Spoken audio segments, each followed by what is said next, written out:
তো গাইস ভিডিওটা এখান থেকে শুরু করছি। দোকানে খাবার দিয়েছি সেটা আর দেখাইনি।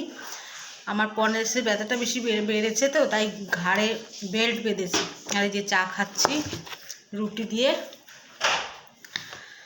আর কি দেখাবো, আর এই নাকে ফোড়া হয়েছে, কদিন ধরে তো ভুগছি, আবার ব্যথাটাও বেড়েছে।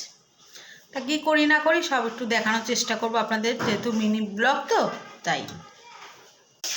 তা চা কালকে অত ভিডিও বানাইনি। আমার চা খাওয়া হয়ে গেছে। আগে ওপরের কাজ ওপর থেকে স্টার্ট করি। চাগুলো নিয়ে ওপরে যাচ্ছে, এখন কাচতে হবে। এক গামলা কাঁচা, এগুলো আগের কাঁচা ছিল, এগুলো নিচে নিয়ে যাবো। সব পরিপাটি করে গুছিয়ে দিয়েছি, সোফা মোপা। নিচে গিয়ে পরের পাটে দেব নিচের কাজ। এটা ওপরের কাজ করলাম, এখনও কাঁচা হয়নি, কাঁচা ভেজাইনি। আমার গাছগুলো দেখুন কি সুন্দর ফুল ফুটেছে। এটা হচ্ছে মুসুম্বি লেবু।